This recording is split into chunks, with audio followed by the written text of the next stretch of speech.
Hey y'all, welcome back to the Inner. Today I'm joined by my brother, Baba Esuwale. How you doing today? Man, I'm good, man.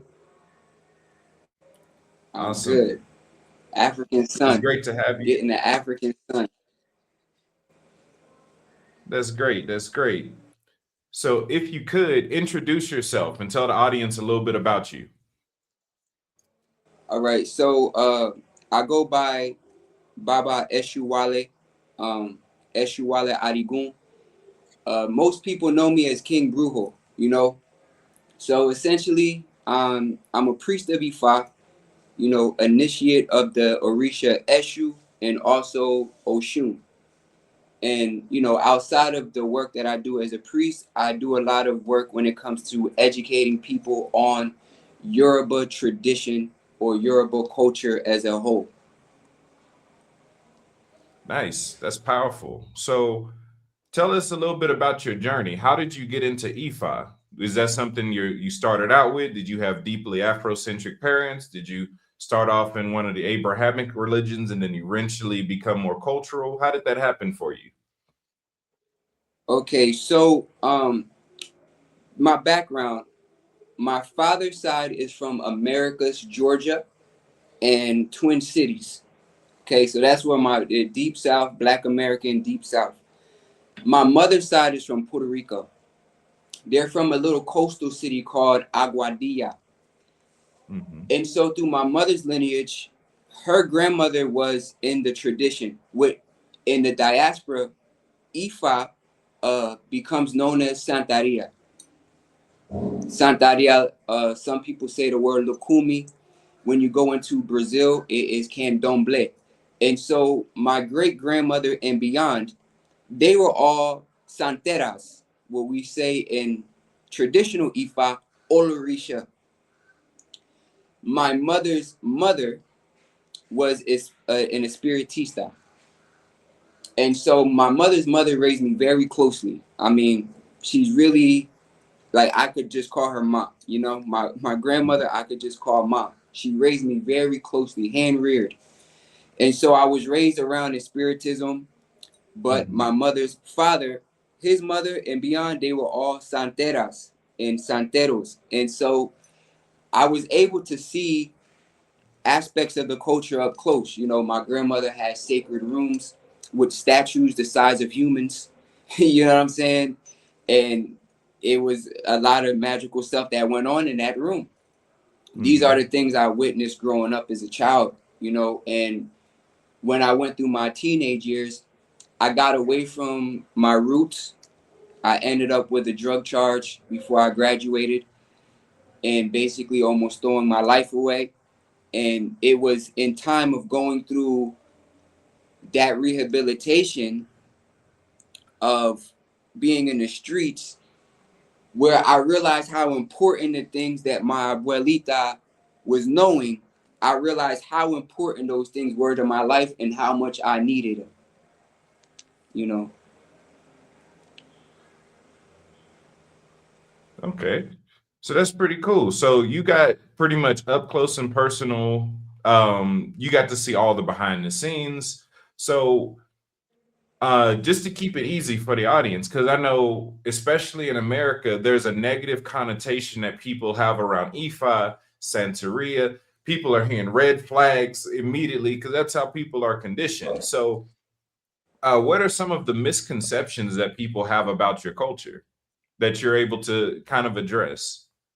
Okay, so the first step is realizing where these negative connotations come from. Hmm. African spirituality was always used as a liberator in the diaspora. Yes. So within the diaspora, so this negative stigma actually comes from the Haitian Revolution, Yes. which I want to use the word revolution extremely loosely because it was not just a revolution, it was a world war that was fought with Haiti at the center of it. Okay, so let's look at it, right? You had America that was funding, you Yes. had the French, you had the British involved, Hmm. and you had Spain involved. Yes. At that time, these were the superpowers of the world. Yeah, all the major At players. what point in, if this were to happen today, what would be the term, brother? That's a world war. Okay. And it was won by who? African descent people, right? From different tribes. Right in Haiti, you had Yorubas, you had Fon, you had Ewe, you had Akan, you had Mandinka, you had so many tribes that were there, and they brought together aspects of their respective traditions, and they created Haitian voodoo. Haitian voodoo was the engine.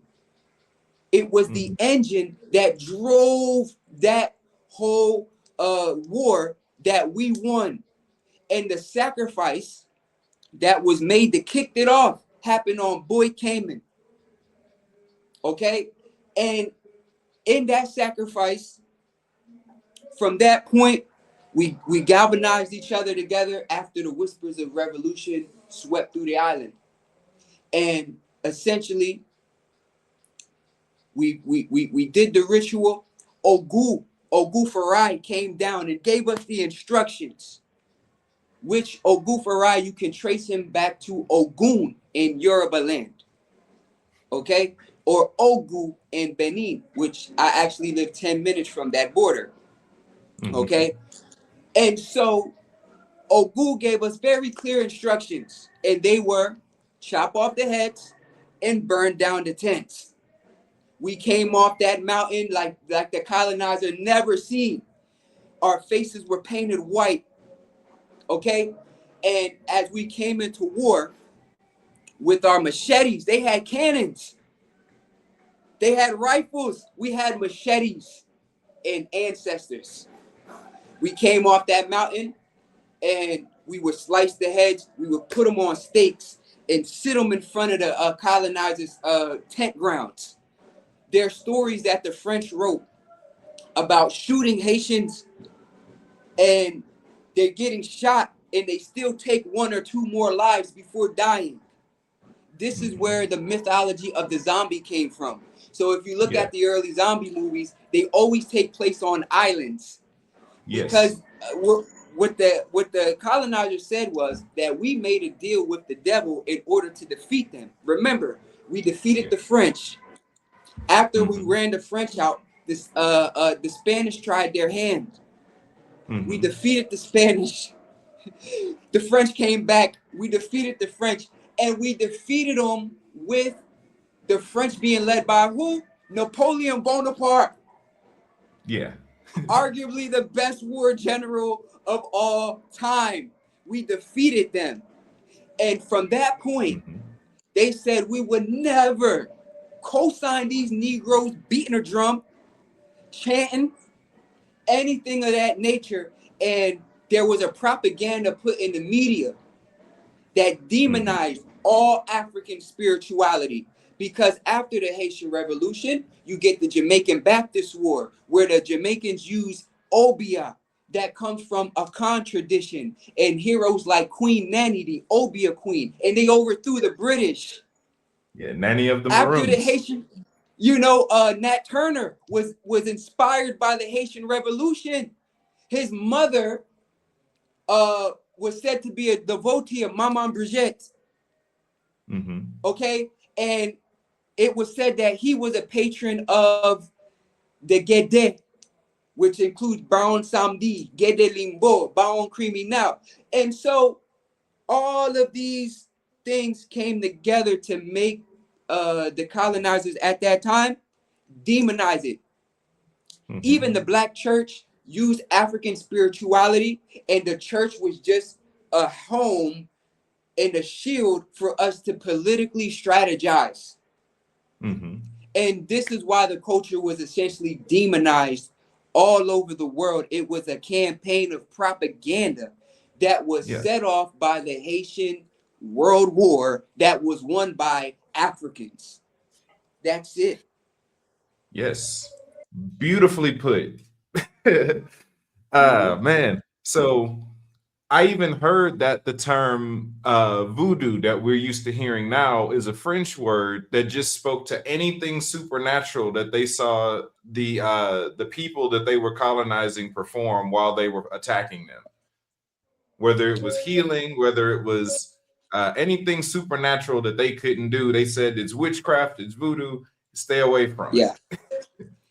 because the word actually comes from Benin, modern day Benin, Mhm. which is ancient Dahomey, where they call their spirits voodoons. Yes. Their nature spirits that they call voodoons. And so when we put them voodoons on them, they ain't never seen nothing like that. You know what I'm saying? And yeah, there it went. You know, if we can't beat them, we'll slander them. Yeah. We'll make it so they'll never want to reclaim this thing in life ever. Yeah. You know, So it was a psychological tactic, which ends up having the very people who were freed by the thing afraid of it. yeah, yeah, and it worked. And you know, even from that Haitian Revolution came the Louisiana Purchase, because the Mhm. French, they couldn't go back to Haiti anymore, so they needed somewhere in the West, and that place was New Orleans. Yeah, You see, that's it changed the powerful. scope. It changed the scope of America, the landscape. That's why it's disrespectful to just call it a revolt. It was nothing like revolt. World War is more appropriate. Let's call it what Yeah, it is, and let's not minimize our ancestor sacrifice. yeah. When you have all the major players involved, it's a world war. Yeah, Just like right now, they're talking about the current war that just started, which for some of us it's been started a while ago, but we just actually have some officials. It's like, okay, United States, Iran, Russia, China. Okay, this is sounding like a world war. All the major players are getting involved. right, If we can recognize it there, we should be able to recognize it in Haiti, which right. even now that even speaks to the state of Haiti economically, that after they got freed, the United States and French demanded that they get repayment for lost goods, and those lost goods were people. They never in life let Haiti live that down. Never, never. They came together and they made sure that they would destabilize that country.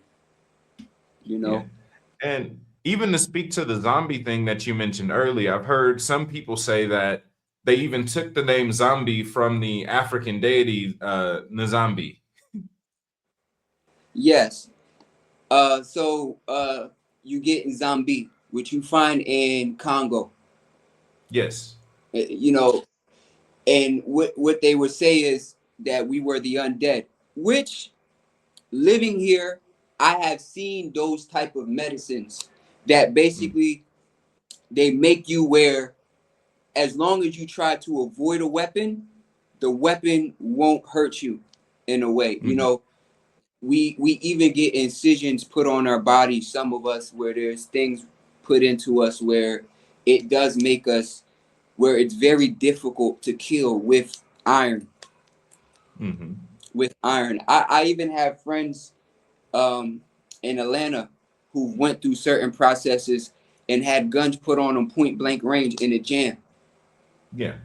You know, personal friends that they're my friends. You know, and so when they were seeing this at that time, it was unbelievable. And this is what the French were writing about in their memoirs and stuff. And you know, they were keeping track of all this. Everybody, you guys can read this. This is not just African history. This is things you can find in Smithsonian museums and in museums around the world.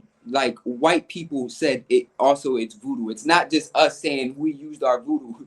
Their accounts are also saying the same thing. It's not an Afrocentric conversation. Voodoo Yeah. was so central to the fight that they had to put it inside of the history. Mhm. Yeah, that's powerful. So it sounds like, I look, I'm interacting with a bunch of different cultures and I see some overlaps everywhere, or at least some Mhm. similarities.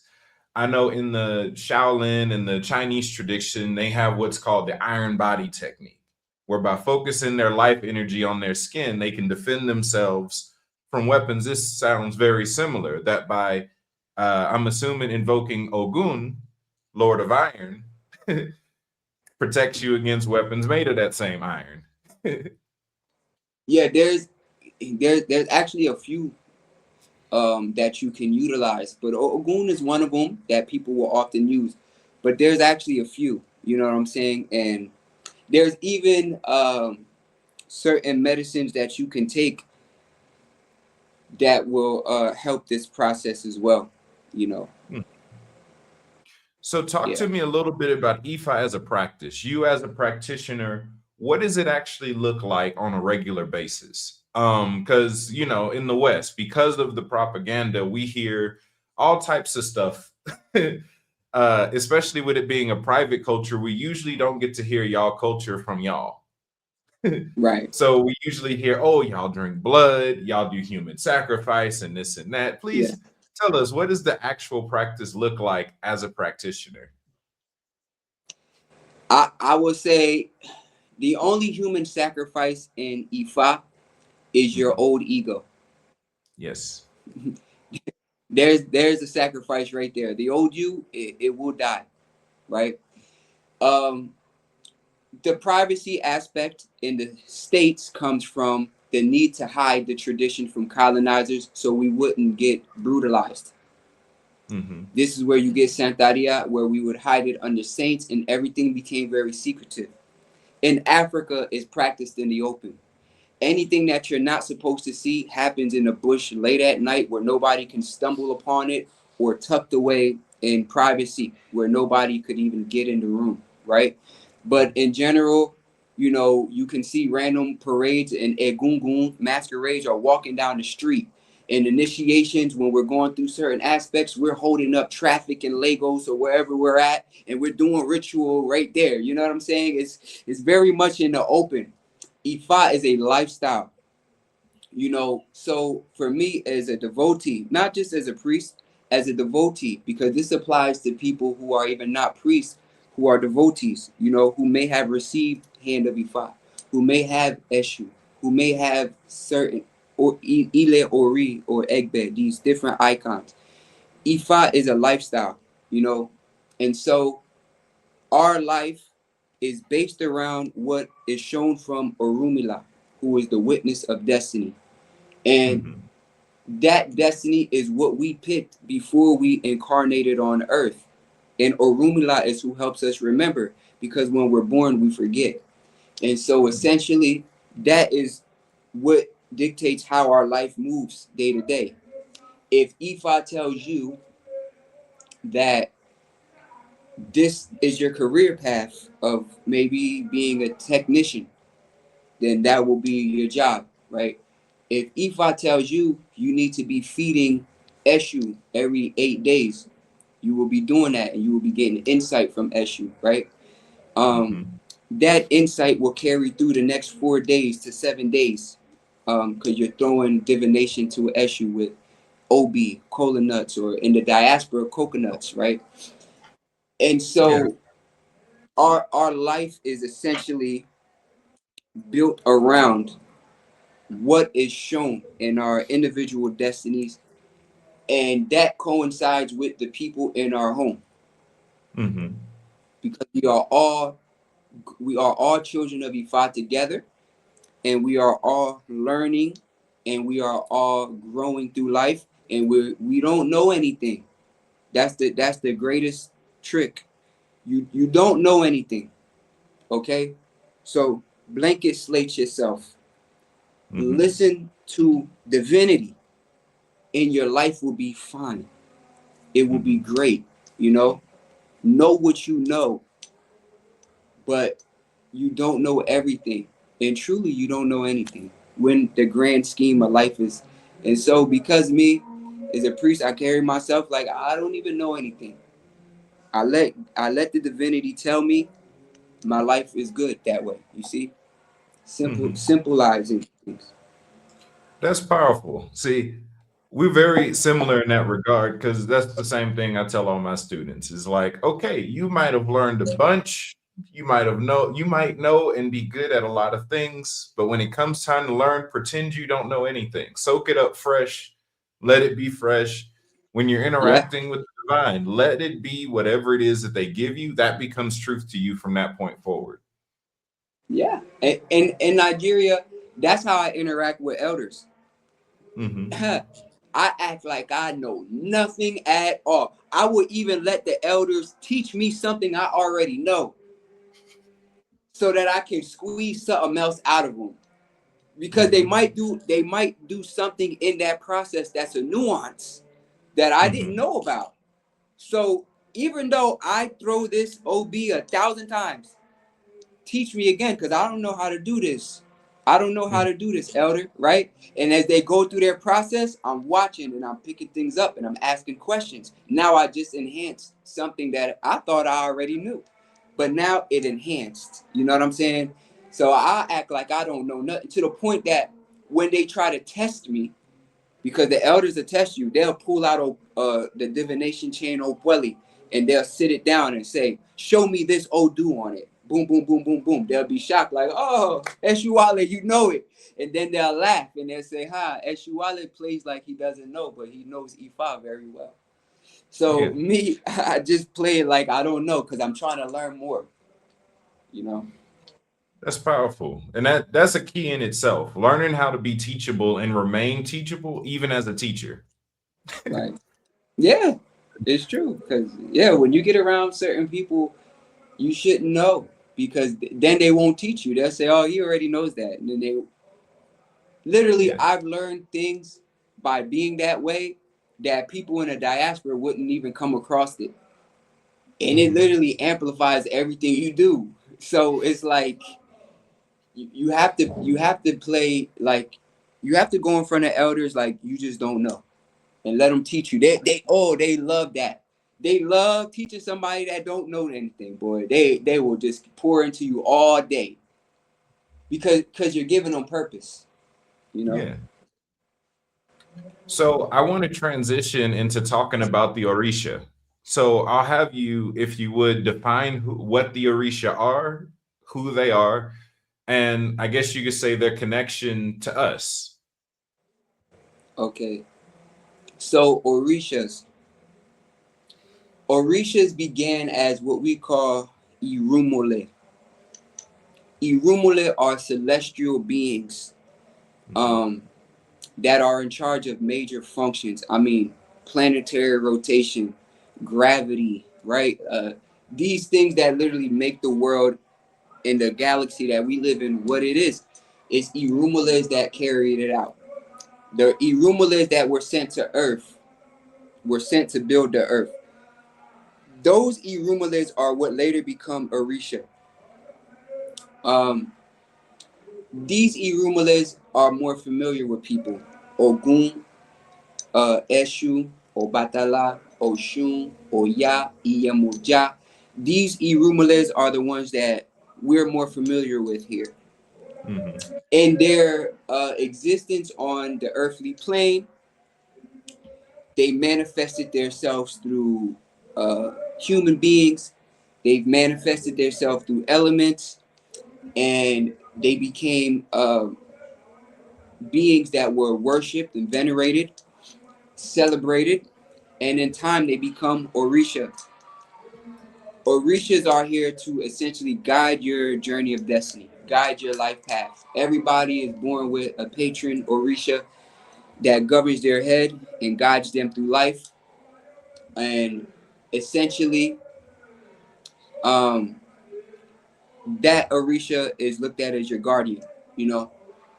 But then there's other Orishas that are not born on your head, but they're spoken of in your destiny. Some of them you might have to stay just as close to as the one that's your guardian, you know. Mm. Some Orishas are guardians of your entire lineage, like your whole family. You Yeah. know what I'm saying? In Nigeria, there's Orishas that govern whole towns. A whole Mhm. town is that Orisha's town. In fact, all of the towns here in Yoruba land are named after Odu Ifa or Orishas. which the Odu Ifa are basically the voice of Oludumare, or the Supreme. And so all of these towns were founded by Odu Ifa and Orisha. Like, for instance, I live in Ogun State. Ogun State. You see, there's Oshun State. It's Oshun State. You see what I'm telling you? So you can't really separate the Orishas from this area because they're so interwoven. When they Yeah. came down, they landed in Ile Ife, and from Ile Ife, the Irumale spread to different parts of Yoruba land. You know. Nice, nice. So I've heard the theory, and you tell me your thoughts on it. If you think it's credible, if you think it's somewhat true, you'll get to share on that. That some Okay. of the Orisha, at certain points in history at least, were actual people. I've heard some people say that Obatala, Shango, and Ogun at one point were people too. It is true. Um, in the incarnations, okay, you have Eshu, the Mm-hmm. Irumale. Eshu, the Irumale, the primordial energy and force that is Eshu. Well, me, that's born as a child of Eshu, Mm-hmm. I come from that Irumale. I'm a Mm-hmm. manifestation of my father Eshu.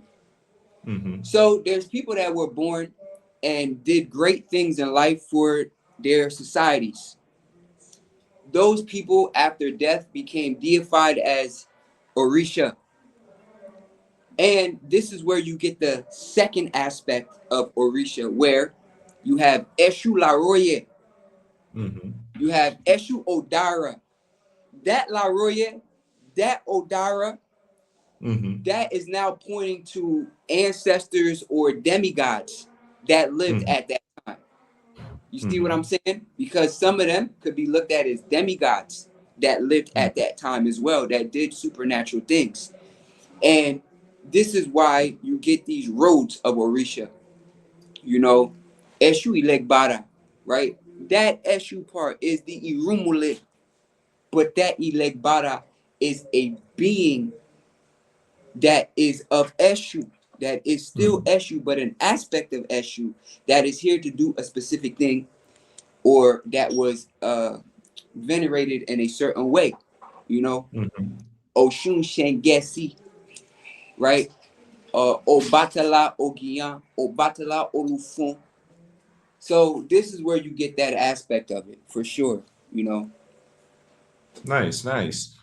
So when it comes to learning about the Yoruba traditions, do y'all have, is it strictly an oral culture, or do y'all actually have scriptures and books and stories that people can actually find and read? All right. So to tackle that, we have Mm-hmm. to know the climate of this area. Mm-hmm. You can't keep books in a tropical rainforest at that time, right? It'll Correct. rot. You Yeah. know, you can't keep papyrus and things, right? And so most of it is oral tradition. Mm-hmm. And this is also why certain societies in Africa get a prestige to it, even though it's Mm-hmm. not the oldest. In particular, we see it with Egypt. Egypt Mm-hmm. is a culmination of African thought and African spirituality Yeah. that hit ahead. But where did it come from?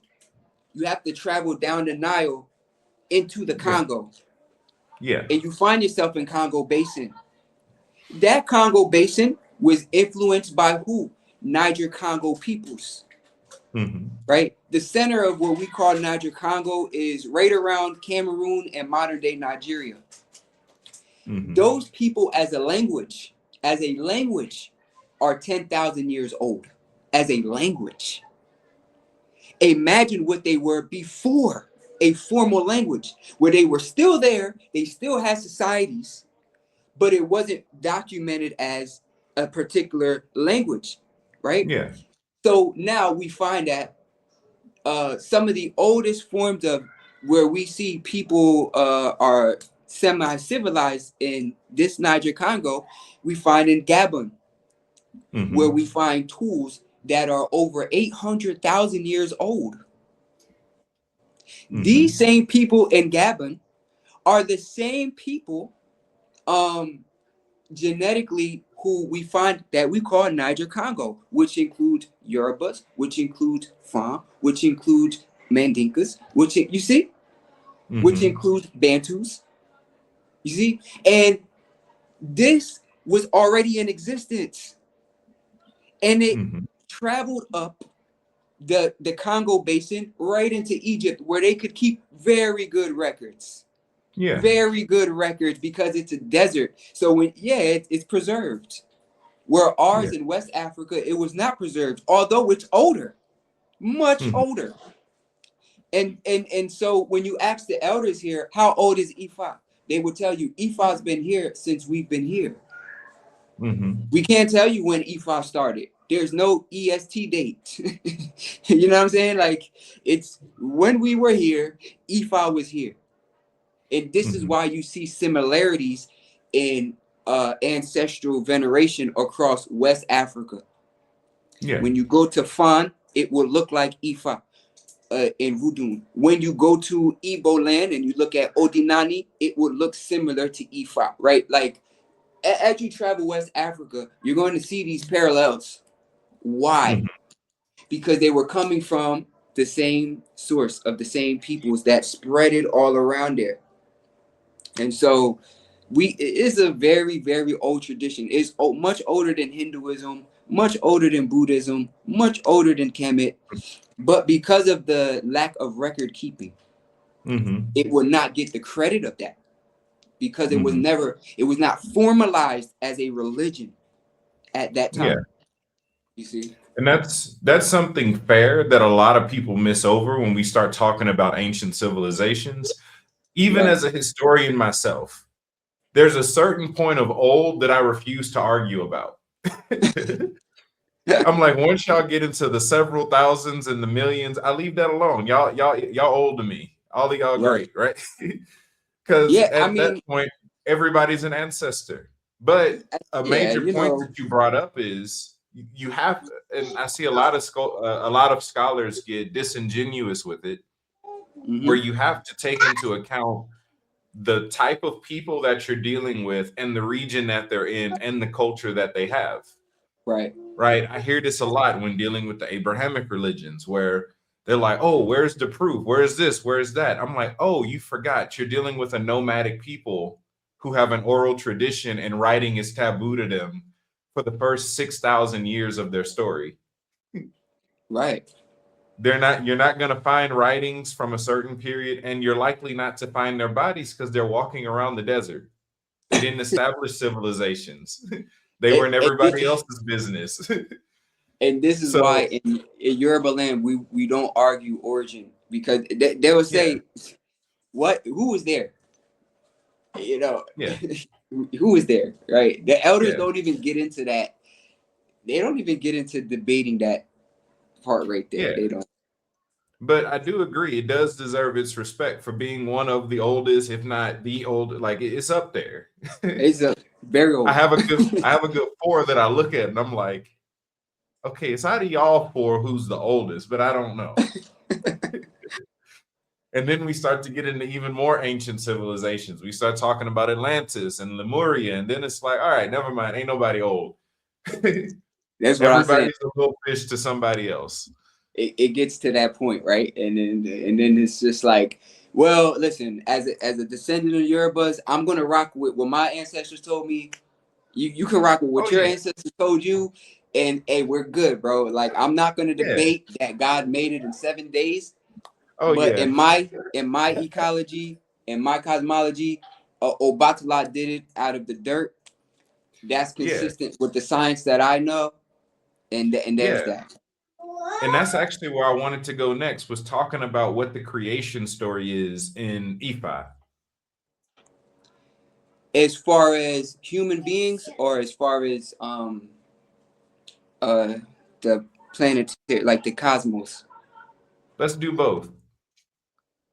All right, so as far as the cosmos, a story that's told. Remember, these stories will change slightly from lineages. Yeah. But it started with an entity that we call Akamara. Mm-hmm. Akamara is the nothingness. Akamara is the nothingness that existed. And so it said that Akamara breathed life into a grain of sand. Mm-hmm. This grain of sand began to become very hot and explode with gases. And as these gases started to explode, it started to expand the galaxy. And from there, super Irumales started to be created. Super Irumales, right? And Mm-hmm. these super Irumales essentially started to do things like cooling these hot gases, right? That started to turn into solids that became Mm-hmm. stars.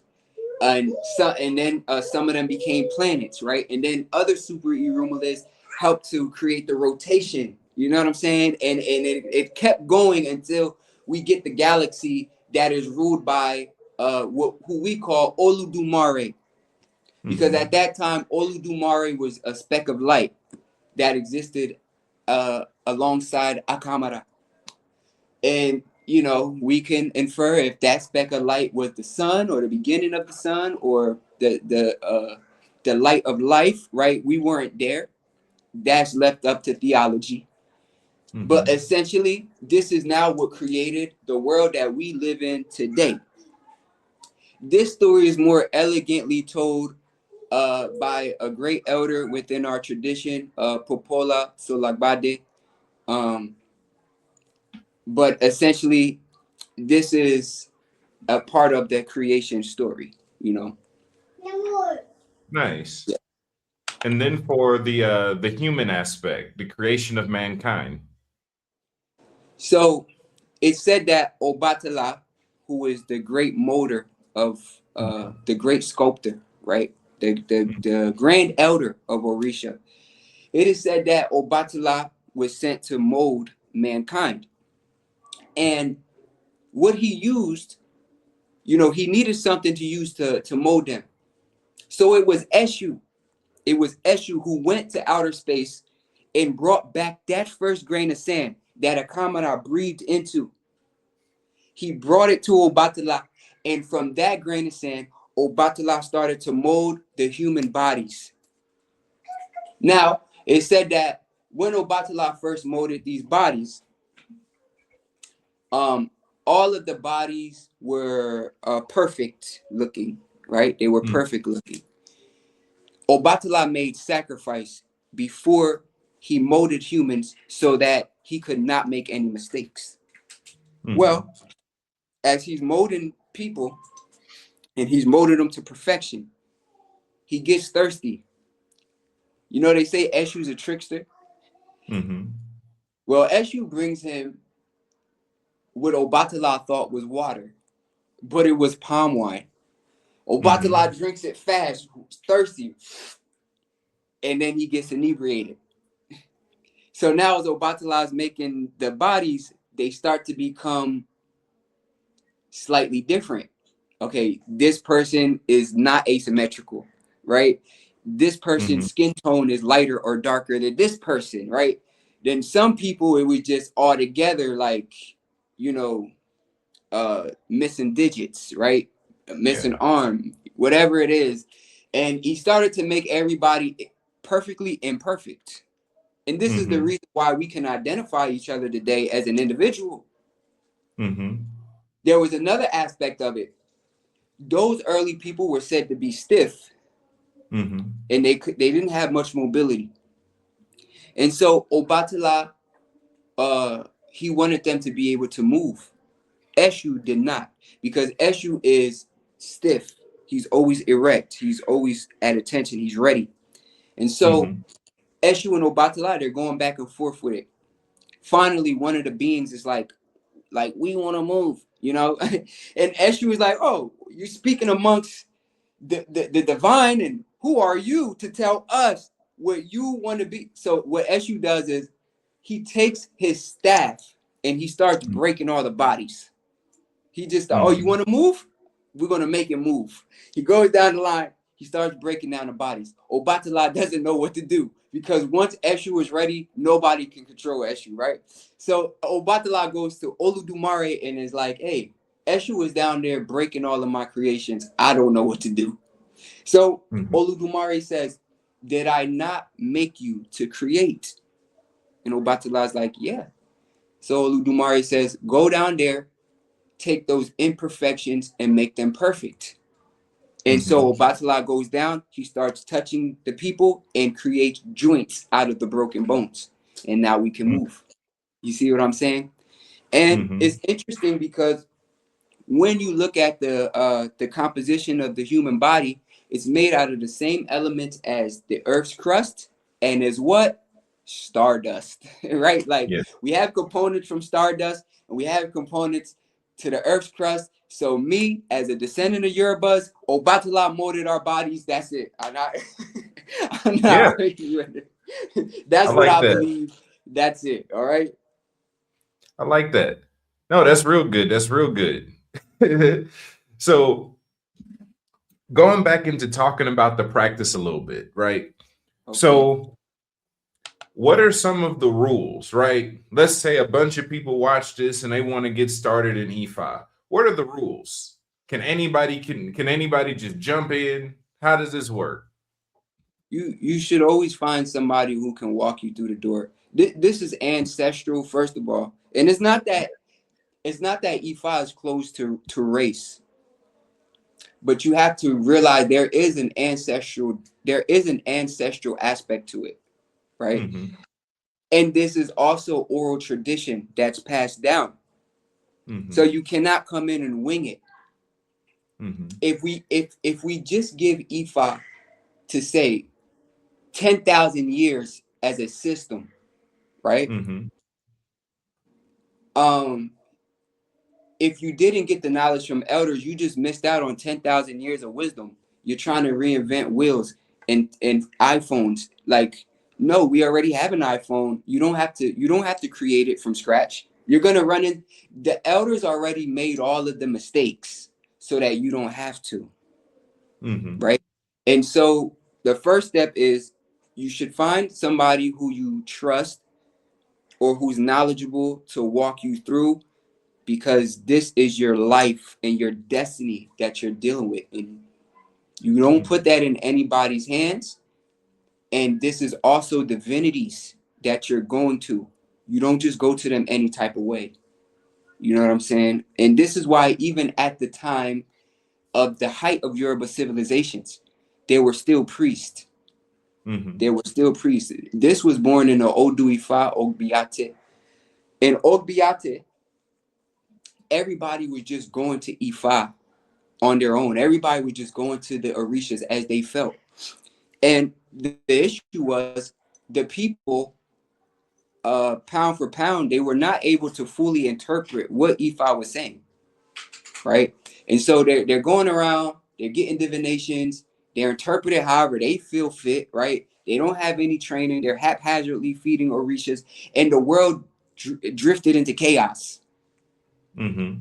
And so from that point, Orumila came down and said, no, from here on out, everybody has to go through these people that were ordained, go through them to get what you need out of this Mm-hmm. tradition.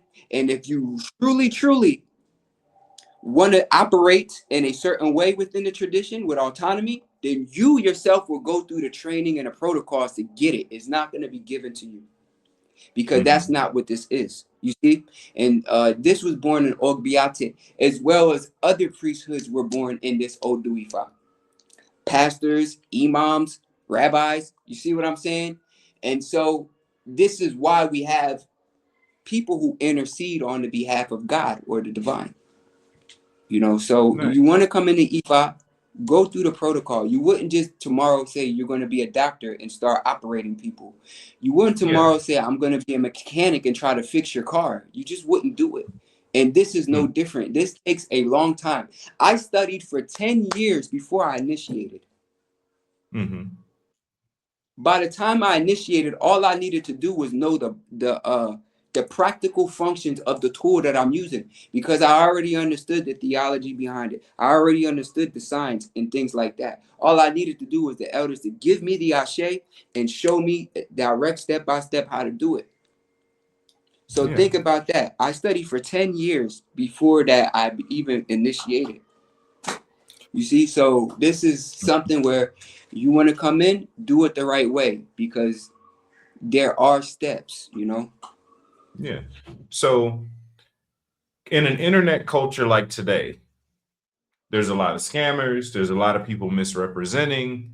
What are some things that you can say are red flags where if you see this, you're likely not dealing with someone that's authentic, whether it's the verbiage, the approach, or if it's some of the items they might be trying to sell stuff?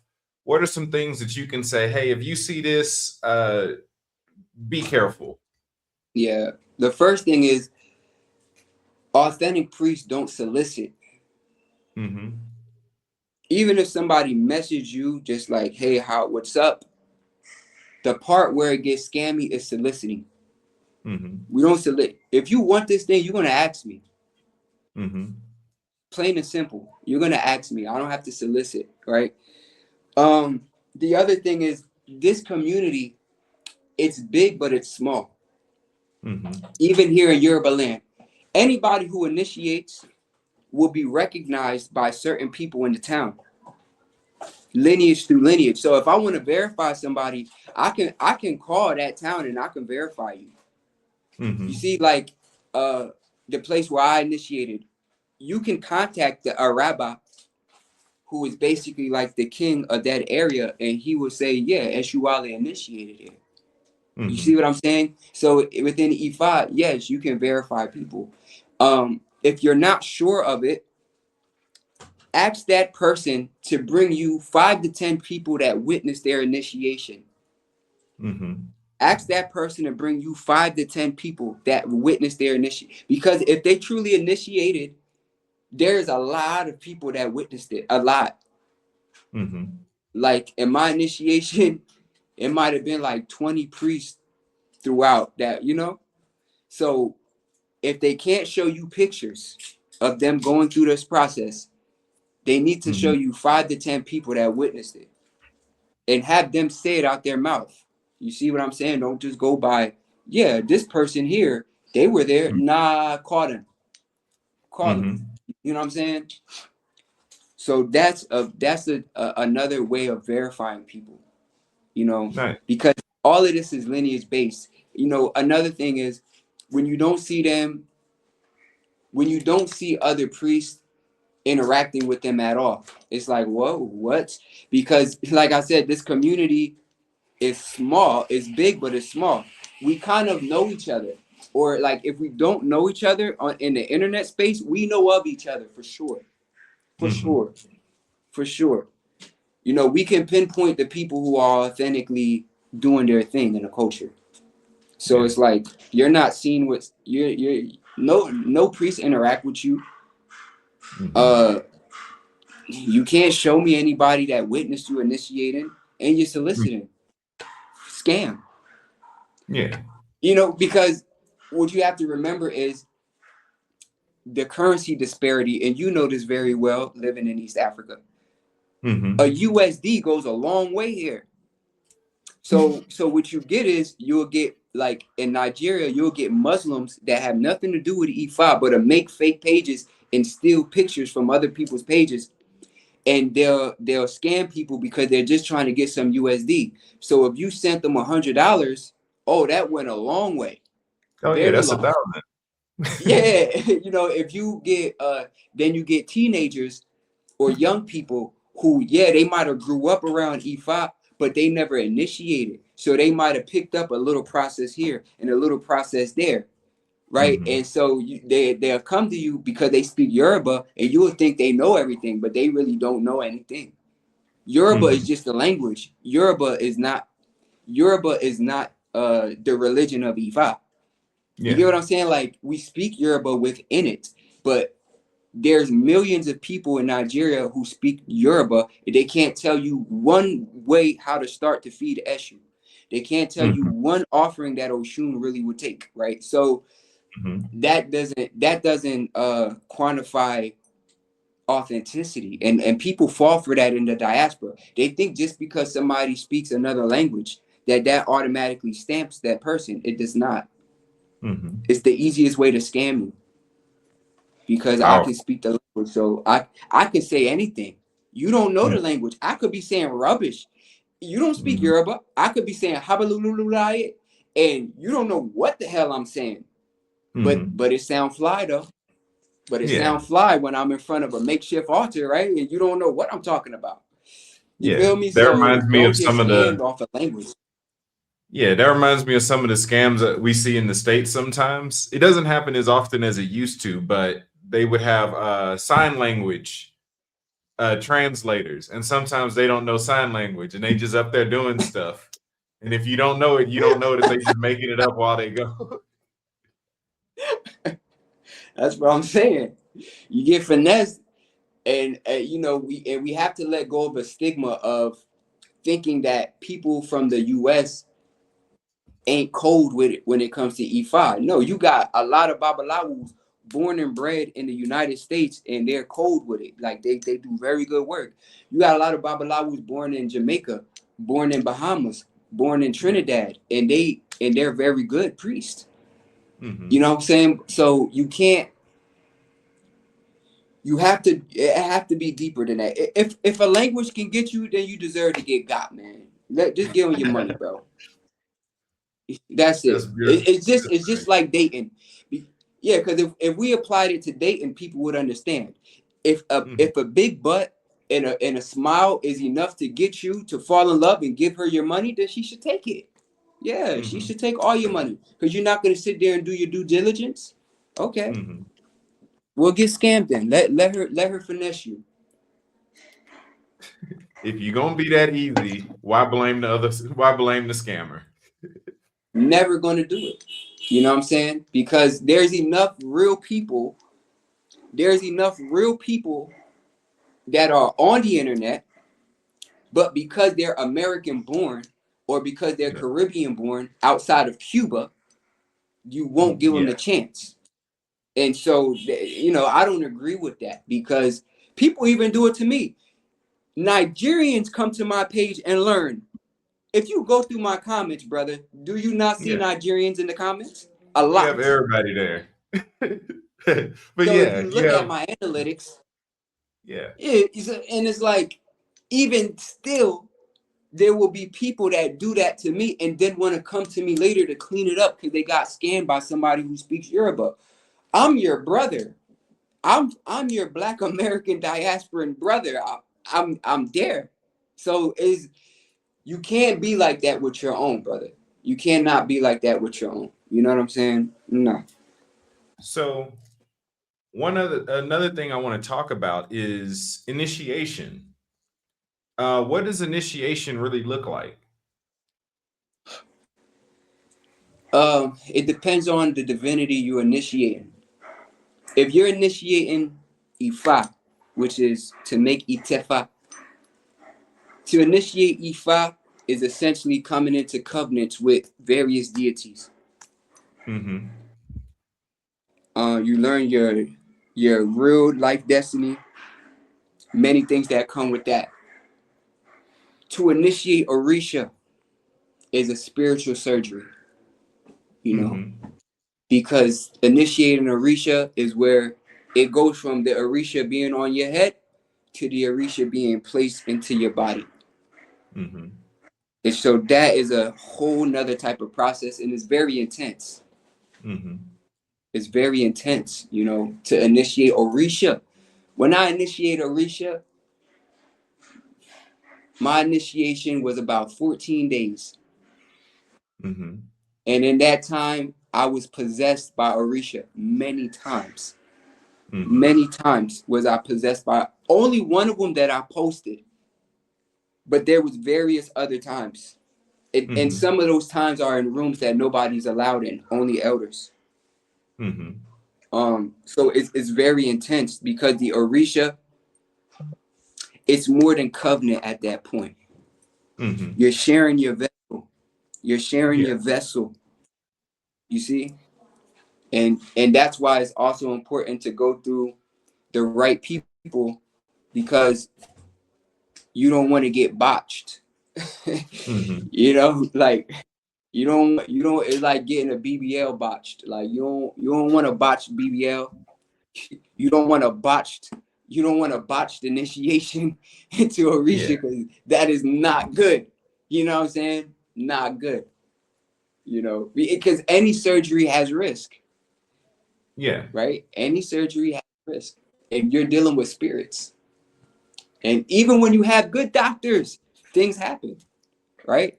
So when you're dealing with Orisha, that's why you want to go through people who are tried and true and trusted in the community.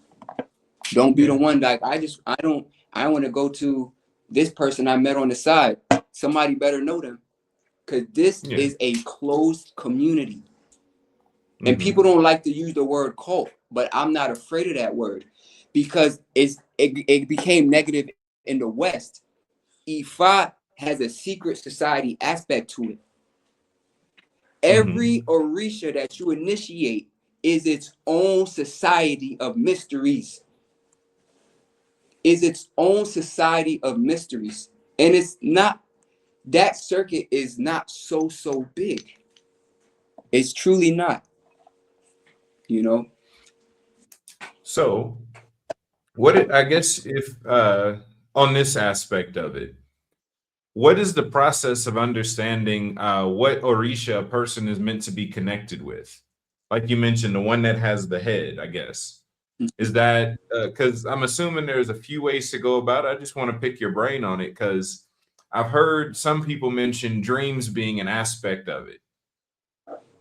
Nah, dreams is too Orishas come in dreams for a lot of reasons. The Yeah. surefire way is asking Orumila. You Mm-hmm. ask Orumila witness destiny, and truly, it's not like the Orisha you were meant to be. It's the Orisha who chose the contract in heaven.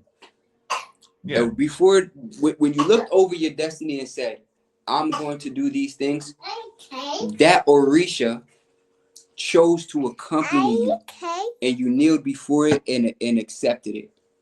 Mm-hmm. And so Orumila is the one who reminds you of that. When you go deeper and you find out like your Odu Ifa, that's now when you'll find other Orishas who are meant to do specific things in your life. For instance, it may be meant for Ogun to bring fertility to this person. But Mm-hmm. another person, Ogun, might be there to fight their enemies. See, Yeah. Ogun brings fertility too. Yeah. Ogun can fight for enemies. Ogun can create money to come in your life, right? So all of the nature of the relationship with the Orisha is dependent on what the Odu Ifa is saying. Because it is even Odu Ifa that tells Orisha what to do. Mm-hmm. And Odu Ifa that birthed many Orisha as well. And Mm-hmm. so Orisha does not go against Odu Ifa. Odu Ifa are the various signs that come out, but they're more than signs because they're beings. Ejiyogbe, Oyiku Meji, Iwuri Meji, right? These are Odu Ifa, Odi Meji. You see? So these Odu Ifa essentially are the instructions that the Orisha will follow in your life. In your life. Some people, Oshun is their protector, and Oshun will pick the sword up and go to war for them. Mm-hmm. The one who's the goddess of love and beauty, right? You wouldn't think of her in that way. Some people, it's Oshun that comes to collect. It's Oshun that takes the head off of the enemy. Where the Mm-hmm. next person, it's Oshun that brings them a family. You see? So Yeah. that's the aspect. Orishas are not like genies where you rub them and then they come out and they start granting wishes. Yeah. Oh, They people. It's easy. I tell my people when dealing with the divine, treat them like people. Show them respect, not just as vending yeah. machines. I tell them you have to look at the Orishas like your family member. because once Yes. again, there's an ancestral aspect, right? So let's say if a person's Odu Ifa is like, it's saying go to Ogun for protection, go to Oshun for family, right? But the head Orisha is Shango. It's like, well, Shango is your father, right? Mhm. And then Ogun is like your uncle. Oshun is like your auntie. You see what I'm saying? And you Mhm. deal with them at like your elders in your family. And that's how you speak to them. That's how you go to them when you venerate. And that is the Mhm. tone of humbleness that you go to them with as well. Because there's your elder. Yeah. So one last question before we wrap up. What is the, or do y'all does Ifa actually have a what is the concept of heaven? And I guess you could Ifa, say the land of the Orishas, because I consider heaven and the land of the dead different myself. But what is that upper world concept in this culture? we call it Orun. Mm-hmm. We call it Orun. And essentially, Orun is the other side. Mm-hmm. It coexists with our physical realm. Yes. For instance, you have like, people look at heaven is up and hell is down. Orun exists side by side with the physical realm. This is how Yes. you get beings like Egbe Orun, which are your heavenly mates, which are souls that existed with you through lifetimes.